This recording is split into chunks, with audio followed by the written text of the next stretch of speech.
Hello everyone. उम्मीद करता हूँ कि आप सभी बेहतर होंगे। आज हम डिस्कस करेंगे कि जो लोग 2024 में अपेयर होना चाहते हैं तो वो लोग किस तरीके से आगामी तैयारी करें या किन चीज़ों का ध्यान रखें जिससे कि 2024 में होने वाले एग्ज़ाम में उनको निश्चित रूप से सफलता मिले। तो जो भी मेरा ओपिनियन रहेगा मैं वो शेयर करूँगा। जरूरी नहीं कि हर किसी के लिए ये स्ट्रेटजी वर्क करे, हर कोई अपने हिसाब से इसको मॉडिफाई कर सकता है, लेकिन जिन लोगों को लगता है कि एज इट इज इसी प्रारूप पे चलना है तो वो इसको कंटिन्यू कर सकते हैं।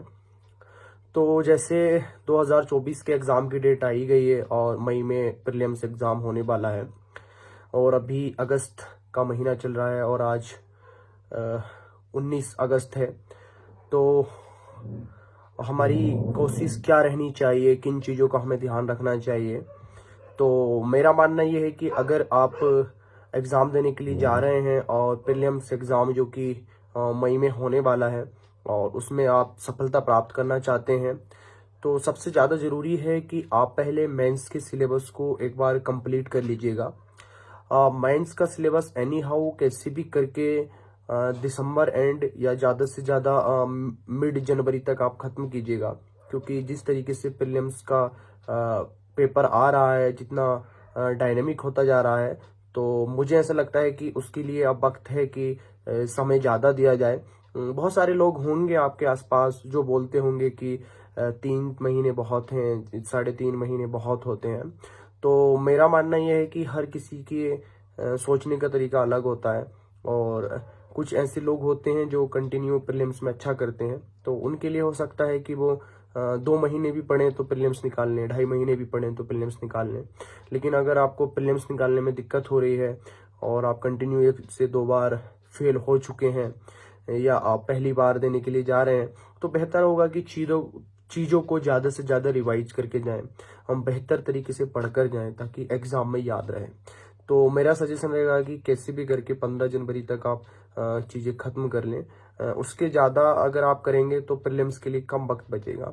और आजकल देखा जा रहा है कि बहुत सारे ऐसे लोग भी प्रीलिम्स फेल कर रहे हैं जो लोग पहले से भी क्वालिफाइड कर चुके हैं 2 से 3 बार, लेकिन वो भी नहीं निकाल पा रहे हैं, क्योंकि सी सेट भी एक बड़ा इशू है। तो अगर आपके पास वक्त रहेगा, अराउंड आपके पास 4-4.5 महीने रहेंगे, तो उसमें आप सी सेट को भी बेहतर तरीके से कर सकते हैं। बाकी जो आपके नोट्स हैं उसको भी आप बेहतर तरीके से रिवाइज कर सकते हैं। क्या क्या नोट्स रहेंगे, किस किस तरीके से पढ़ना चाहिए, इसके लिए मैं एक वीडियो अलग से बना दूंगा। अभी हम मंथ वाइज स्ट्रेटेजी पे बात करेंगे कि क्या हमारी स्ट्रेटेजी होनी चाहिए। तो क्योंकि सी सेट पे आपको वक्त देना ही चाहिए, अब मुझे ऐसा लगता है, क्योंकि जिस तरीके से पेपर टफ होता जा रहा है और हम अगर जीएस में अच्छा कर भी लेते हैं लेकिन अगर हम सी सेट में अच्छा नहीं कर पा रहे हैं तो उसका कोई मतलब रह नहीं जाता। तो मैं जो बताऊंगा, अब अगस्त खत्म होने को आया है, तो हमारे पास सितंबर, अक्टूबर, नवंबर, दिसंबर और 15 दिन जनवरी के अराउंड 4.5 महीने हमारे पास हैं। तो मैं यही कहना चाहूँगा कि कोशिश कीजिएगा जितना हो सकता है आप मेंस के सिलेबस को कंप्लीट कर लें और हो सके तो पूरा ही कंप्लीट कर लें, तो वो तो सबसे ज़्यादा बेहतर है।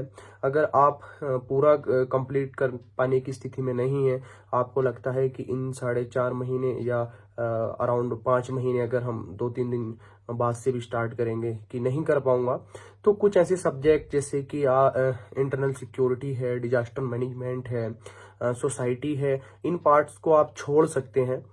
और लेकिन कोशिश ये कीजिएगा कि आपका ऑप्शनल कंप्लीट होना चाहिए, एथिक्स कंप्लीट होना चाहिए और जो मेजर सब्जेक्ट हैं वो आपके कंप्लीट होने चाहिए।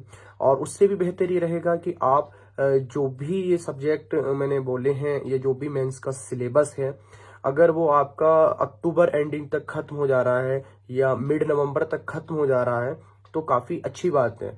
उसके बाद अगर आप मिड नवंबर तक जो सब्जेक्ट मैंने बोले हैं छोड़ने के लिए, अगर उन्हें छोड़ भी रहे हैं तो कोई दिक्कत नहीं है। कोशिश ये करनी है कि जो सिलेबस आपने पढ़ा है अभी तक वो रिवाइज करना है, क्योंकि सिर्फ पढ़ते ही नहीं जाना है, जो सबसे ज़्यादा जरूरी है वो है रिवीजन करना।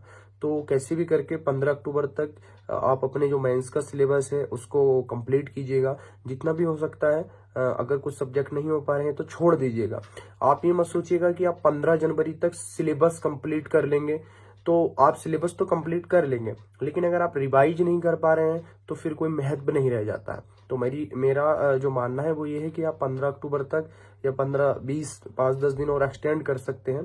तब तक जितना भी आपको आता है, जितना भी आपको पढ़ा है, उतना सिलेबस कंप्लीट कीजिएगा। सिलेबस कंप्लीट करने के बाद जो दिसंबर का महीना है या अक्टूबर के जो बचे हुए दिन हैं या जनवरी के कुछ दिन बचे हैं उसमें रिवाइज कीजिएगा और कोशिश कीजिएगा कि कुछ आंसर्स आप लिख पाएं। आंसर राइटिंग करने के लिए जरूरी नहीं कि आप बहुत अच्छा आंसर अभी लिख पाए, एटलीस्ट कोशिश कीजिएगा कि इन 2 से 2.5 महीने में आप स्ट्रक्चर बनाना अच्छे से सीख जाएं। आपको पता हो कि एक अच्छे आंसर में इंट्रो हो, बॉडी पार्ट हो, कंक्लूजन हो, क्वेश्चंस की डिमांड क्या है वो होनी चाहिए। तो इन चीजों पे काम करें और 200 से 250 आप आंसर लिखने की प्रैक्टिस करें। ऑप्शनल में भी कुछ आंसर लिख लें, क्योंकि आपको प्रीलिम्स के बाद जो टाइम मिलेगा तो उसमें उतना वक्त नहीं होता है कि आप आंसर राइटिंग सीखें, बल्कि अगर आप यहाँ सीख जाएंगे तो उस टाइम को आप प्रैक्टिस के लिए रखें।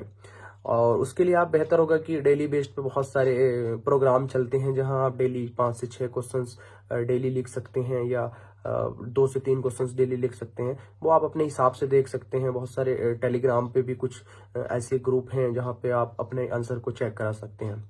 तो मेरे हिसाब से 2024 के लिए ये स्ट्रेटेजी रहेगी कि कैसे भी करके आप 15 अक्टूबर तक जो भी आपका जीएस का सिलेबस है यूपीएससी मेंस का उसको कंप्लीट कीजिए। अगर आपको लगता है कि उसमें कुछ पार्ट छूट सकता है, जैसे internal security, disaster management, society, social justice, जो छोटे पार्ट हैं जिनको आप प्रीलिम्स के बाद भी कवर कर सकते हैं, तो कोई दिक्कत नहीं है।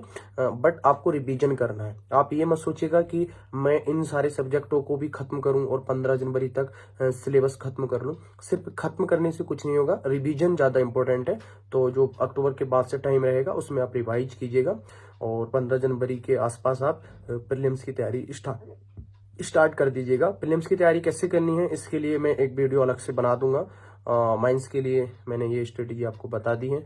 इसके अलावा भी आपको लगता है कि कुछ और आपको पूछना है तो आप कमेंट कर सकते हैं। मैं कोशिश करूंगा कि मैं जवाब दे पाऊँ। मेरे पास टाइम का बहुत इशू है, लेकिन अब क्योंकि पहली वीडियो आ गई है, हमने स्टार्ट किया है, तो हमारी कोशिश रहेगी कि हम निरंतर आपके साथ जुड़े रहें और जितनी भी मदद मेरी तरफ से हो सकती है मैं पूरी तरीके से कोशिश करूँगा। धन्यवाद।